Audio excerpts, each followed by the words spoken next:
Welcome to the Random City Podcast. Chester Pepperpot! He was a pro! He never made it this far. A competitor. He was very good. Are you telling me that you built a time machine out of a DeLorean? Back off, man. I'm a scientist. A person is smart. People are dumb, panicky, dangerous animals, and you know it. Where did you come from? From your blood. I'm Groot. You will be. When Godzilla's coming, y'all be tripping. Just listen to the old Pork Chop Express take his advice on a dark and stormy night. You underestimate my power. He's gonna be the third scariest thing on that train. These guys come from legend. They're basically gods. There's only one god, man. And I'm pretty sure he doesn't dress like that.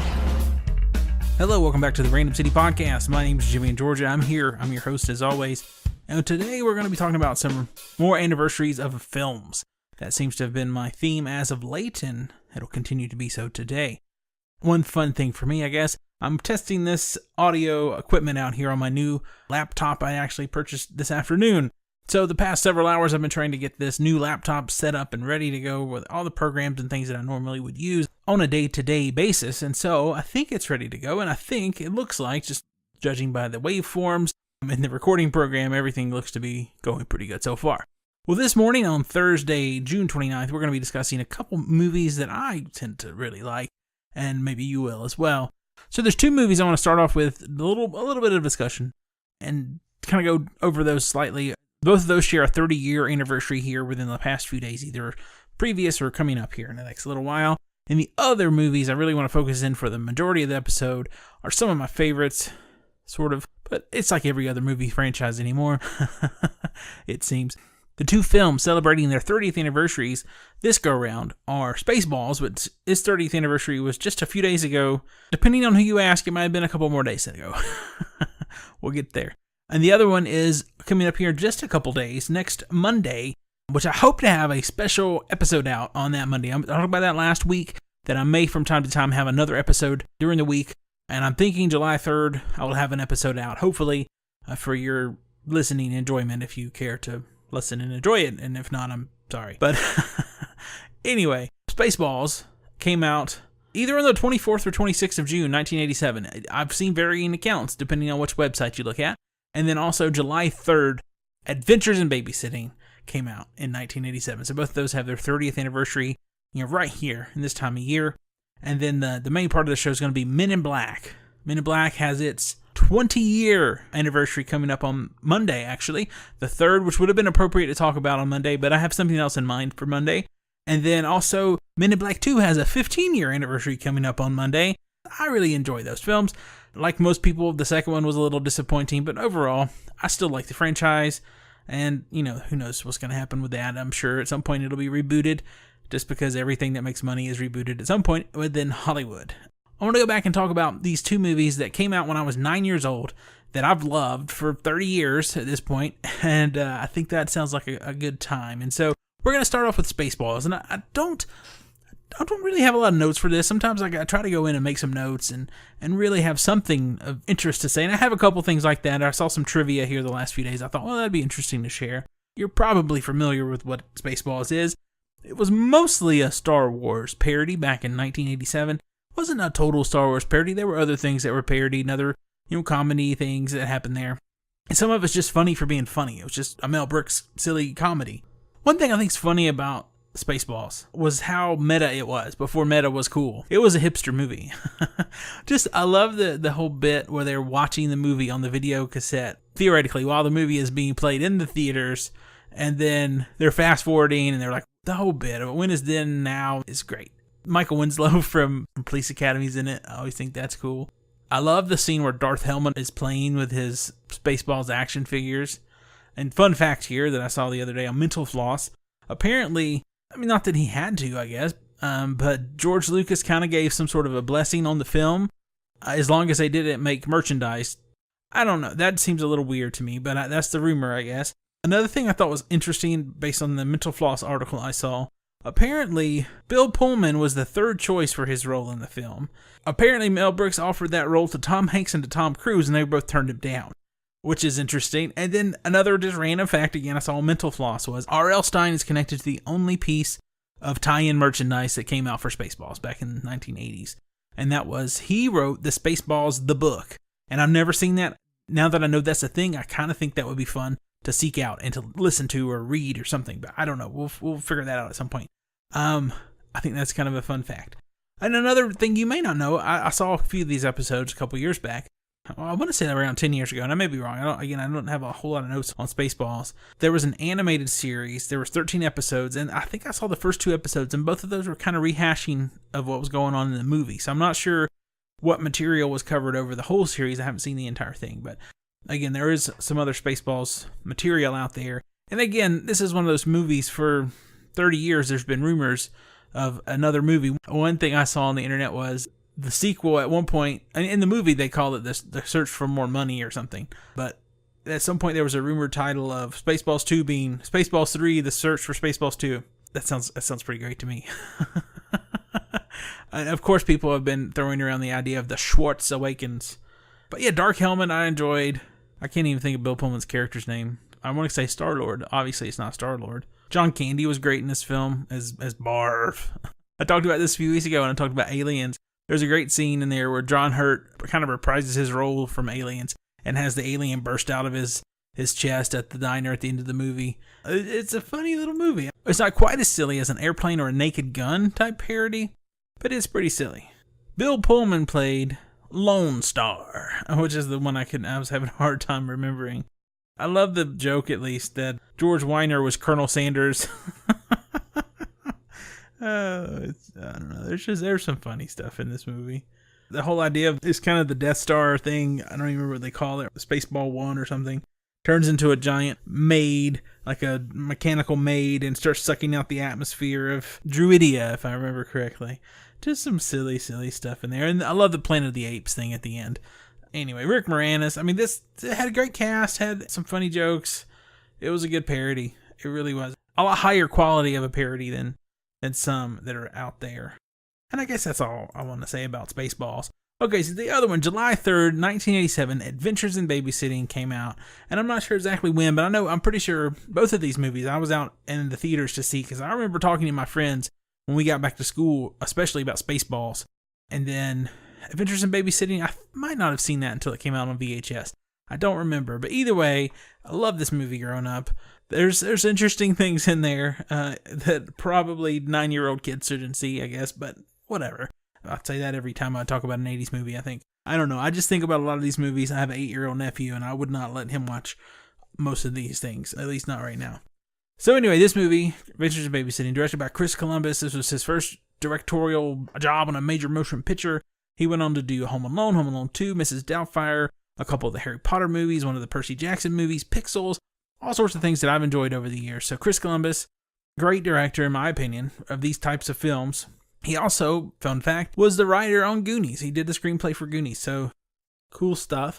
I was listening to the With BAG podcast, the Brian Austin Green podcast with Steve and Derek, and they talked about this, I forget which episode, but Brian Austin Green was in a pilot. It didn't get sold, it wasn't picked up for series, but he was in a pilot of a TV version of Adventures in Babysitting, which is kind of interesting. And it also had Joey Lawrence in it. But Brian Austin Green would have played Daryl had that ever been picked up. And I think it's on YouTube. I haven't watched it. Who knows? I may not. Elizabeth Shue is kind of the main attraction here in this movie. At this point, she'd already played Allie in The Karate Kid. Very soon after this, she is in Cocktail. Then after that, she's in the Back to the Future 2 and 3 as she replaces the original Jennifer Parker. Honestly, she's one of those people that kind of dropped off my radar after the early 90s. I don't know what she'd really been up to. I looked over her IMDb a little bit and saw she was in 71 episodes of CSI. I had no idea that she was on CSI. Elizabeth Shue's character there, the babysitter, Chris, her boyfriend, at least for part of the movie, was Mike, who was played by Bradley Whitford, who's been in lots of movies, lots of TV shows, but I still think of him as the evil guy in Billy Madison. And when I think of Billy Madison, obviously I have to do my Adam Sandler impression. Oh, Eric is pregnant. Oh, congratulations, Dippy. Oh, I feel those kicks. He's going to be a soccer player. He is. Oh, he is. So that's my Adam Sandler impression. Again, this Bradley Whitford guy's been in all sorts of things. A few years back, he was in Cabin in the Woods. Sarah in Adventures in Babysitting was played by Maya Bruton. And one little couple fun facts, I guess, here with her. She was on the series Parker Lewis Can't Lose, which I really enjoyed a few years after this movie came out. And then she was also, Back to the Future connection here, Lorraine's little sister in the first Back to the Future movie back in 1955. She was Sally Baines. And so, I don't know, I think that's cool. A couple Back to the Future actors here. Daryl is about to be in the new Star Trek Discovery as Lieutenant Stamets. I don't know, I find that interesting. One of the fun things, too, about Adventures in Babysitting, I think, is Vincent D'Onofrio. He plays Dawson, the tow truck guy. He went on to be in Law & Order Criminal Intent. He was Kingpin and Daredevil. I just watched Jurassic World again. He was in there. He looks so different in 1987. Vincent D'Onofrio is a great little part of this. And him, Sarah thought he was Thor. And so that was honestly one of the first times I really remember being introduced to that idea of the character Thor. I wasn't really familiar with Thor before this. And then not too long after this, they had that Hulk TV movie where Hulk, Thor, and Daredevil were together, which was like the first time I was introduced into Daredevil's whole deal. So, like I said before, I had a lot of comic books. I didn't really read them. I got the ones that I was interested in, the covers, and I tried to draw some pictures or something. So I wasn't familiar with these characters back then. But anyway, going back to this is just a fun 80s movie where the kids are out doing stuff they really shouldn't be doing. They're having an adventure. They're out in Chicago. One of my favorite parts is when they go to the blues club and you can't leave without singing the blues, and they sing the Babysitting Blues. There's some cool stuff there. They get away from the bad guys. I mean, it's a fun movie. So if you haven't seen either of these old 80s movies, go check them out. Adventures in Babysitting, and I think Spaceballs might be too, on Netflix. And I, a few weeks ago, watched Adventures in Babysitting. She had never seen it. If you haven't seen it, check it out. Good movies. We're going to throw in some kind of random old something, I never know.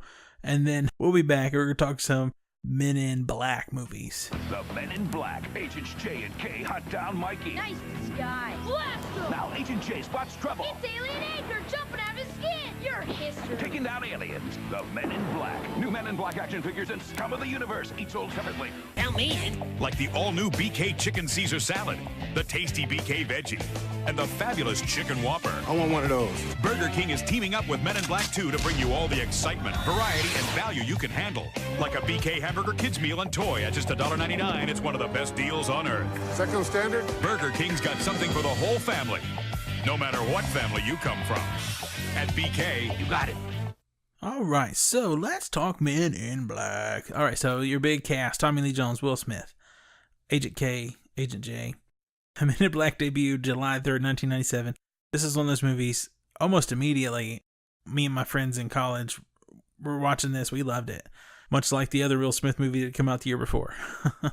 So, domestically, this film made $250 million. Worldwide, total was $589 million. Rotten Tomatoes has a 92% score with critics, 79% with audience. It is certified fresh. This is a fun movie. Barry Sonnenfeld did a great job. I think it has Danny Elfman's music, just cool special effects. I think one thing a lot of people might not realize is this is based on a comic book. This isn't a comic book I've ever read or ever seen. Okay, fun connection here. Vincent D'Onofrio was in our 30th anniversary of Adventures in Babysitting. He was here. He was Edgar, and then he was the space cockroach in an Edgar suit. I need some sugar water. I love the sugar water bit. The lady from SNL's in there. He came in, and he looked funny, and he wanted some sugar water. I love the deneuralizer. I just love this first movie, especially. Again, I enjoy when they set up things and make historical things part of the movie, like the Old World's Fair was actually UFOs, and this guy was going to steal one at the end. The medical examiner, coroner lady, whatever you want to call her, they kept flashy thinking her, and she ended up being his partner briefly. I don't know, it was fun. I like some of the little things they throw in there. Tommy Lee Jones says, Elvis is not dead, he just went home. Just is a funny movie. It's just good. I like it a lot. Try to keep these episodes to around 22 minutes-ish. That's the goal. And so I try not to spend too much time, and sometimes I feel like I don't say enough, maybe. But oh yeah, I guess the main plot of the movie, I guess I should at least mention that, is the fact that the bugs, whatever, are trying to get to the galaxy, which is basically just a little bauble. It's a little piece of jewelry on a collar. I think that was neat. Special effects that the little aliens were inside the people suits. Fun movie, good stuff. Men in Black 2 came out 5 years later, so this is its 15th anniversary on July 3rd. It did not do quite as well with the money or the audiences. Its domestic total was 190, worldwide was 441 million. Still a lot of money, but down quite a bit from that first movie. And then Rotten Tomatoes wise, 39% with the critics, 45% with the audience. So definitely not certified fresh.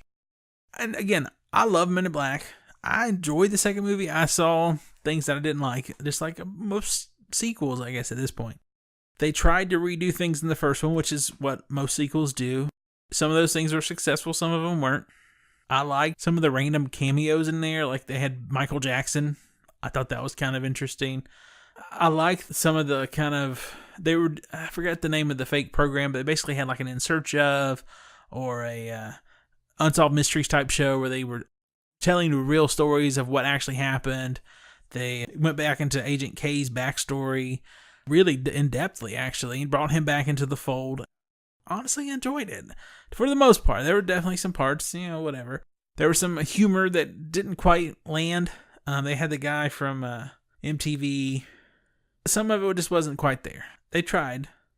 I love the end where they flashy thing the entire New York City with the Statue of Liberty with a giant deneuralizer. That was pretty great. I mean, there's some parts of it that are good. There really are. But yeah, not as successful. For sure not. And then we're going into Men in Black 3, because I like Men in Black 3 a lot more. I probably have better things to say about it. Men in Black 3 came out May 25th, 2012, so a little over 5 years ago. I was, for some reason, thinking it came out a little later in the year. But no, it didn't. So 5 years and a month ago or so. It did 179 million here in the US, 624 around the world, so this is the highest grossing one of all. Audience-wise and critics over at Rotten Tomatoes, 68% for critics, 70% with the audience. So definitely a bounce back from that original one. And here we had some time travel going on, which I'm always a fan of. And we had a young Agent K with Josh Brolin, who did a fantastic job. I'd like to see Josh Brolin do some more fun stuff like this. I mean, you had stuff with NASA, So Jay goes back in time to team up with his partner when he was younger to save the Men in Black, save the future, save the world. Fun. I liked it. I had a good time. Some friends from church and I went. We had a good time. I just feel like the past 20 years, the movie magic isn't there as much as it used to be. A lot of these movies, here recently especially, I've talked about some from the late 90s, early 2000s, and those still really capture my imagination. I've seen them, in some cases, dozens of times. Granted, some of that was because I was a poor college kid who just had some VHS tapes, and I would just watch the ones I had over and over and over. But I liked them, and if I didn't like them, I wouldn't have done that. I don't know, like the movies these days just aren't the same. It's not like they don't have a shelf life. I don't think it's like Avatar. Who likes Avatar anymore? Who cares about Avatar? Who talks about Avatar? I don't care. It was an interesting concept at the time. It was one of the first kind of interesting, cool 3D movies. It was neat in the theater. I tried to watch it, I think, 2 other times since then, and it was super boring. I didn't care. I mean, who cares about Twilight anymore? I know Steve still makes jokes about it on the Gulliverse. Nobody cares about Twilight. I don't think anybody cares about Hunger Games anymore. I kind of feel like people have already forgotten about Divergent, even though that series isn't over. Just those, I mean, I don't think stuff has the staying power it used to do. Even things that were popular a couple years ago. I feel like that's part of the reason these movies are doing poorly in the box office. Whether it be, a $45 million opening for Transformers here this last weekend, or Pirates, or whatever else this summer, this hasn't performed as well. People just don't care. They're distracted by so many other things. It's just not the same. And I'm sure at some point, stuff like Marvel and Star Wars are going to kind of fade out. I mean, even though people love them right now, that's not going to sustain itself, I don't think, continuously. I know they do it in such a way. They're keeping the market fairly saturated. I guess trying to maintain interest. I guess that's the mentality of releasing 2 or 3 films a year with the Marvel Universe, or a yearly Star Wars picture. I don't know. I know they're going to redo Men in Black. I've heard talk about that for a while, and that's fine. I don't really care. The movies from 20 years ago, they can try to redo. I hope they're better, but they're probably not going to be. I feel like the more they've gotten creative with special effects, the less and less they've gotten creative with the story. One thing I will say too, Men in Black 1 and 2, they had something going for them that Men in Black 3 did not. And that was Will Smith's songs. I always like when Will Smith has a song attached to his movie. Even some movies other people hate. Like, I really liked Wild Wild West. It was fun. It was really fun. I think that's one of those movies, had it been released in a different time, it might have done better financially. It was kind of steampunk. It was interesting. It was different. I've seen that several times. As I like to remind everyone every week, you can go over to audible.randomcitypodcast.com. You can sign up and get 2 free audiobooks from Audible. And there's all sorts of stuff you can listen to. I've just finished Jurassic Park The Lost World, which was much better than Jurassic Park The Lost World, the second movie in the first series of films. And I just watched Jurassic Park and Jurassic World here recently, so I'm kind of in a Jurassic Park mindset to some degree, but those books are great. So if you haven't listened to or read those two books, Jurassic Park The Lost World, check those out. Much better than the movies, even though the first movie was awesome and the second movie not so much, but so much good stuff there. I'm also currently listening to Armada, which was the second book by Ernest Cline, who did Ready Player One. I'm about halfway through, I think, with that, and it's kind of a combination of Ender's Game and The Last Starfighter thus far. Unless there's some kind of crazy twist, I think that's going to ring true for the rest of the book, but I've really enjoyed it so far. So those are 3 great choices. I'm not sure if there were ever any Men in Black audiobooks that you could find over at Audible, but if they had them, they very well could be there. So again, audible.randomcitypodcast.com. Get you 2 free audiobooks, 30-day free trial, and those books are yours to keep even if you cancel. You can get in contact with us all sorts of ways. You can let us know what you think about Spaceballs, about Adventures in Babysitting, about the Men in Black movies, or whatever else. You can email us, randomcitypodcast@gmail.com. You can call into the show or text us at 773-71-RANDOM. You can follow us on Twitter and tweet us at Random City. Comment on something over on Instagram at Random City Podcast. You're listening to the show now, but if you need to know other ways you can listen, you can find us in iTunes. You can hit us up in Stitcher under the Jimmy and Georgia Radio banner. You can find us in the Satchel Player and in Google Play. And so I hope to hear from you in between shows. And I do hope to have one out next Monday on July the 3rd for some fun movie talk one more time. And so I guess until then, or until next Thursday, I guess if things go awry, I'm Jimmy and Georgia. Peace.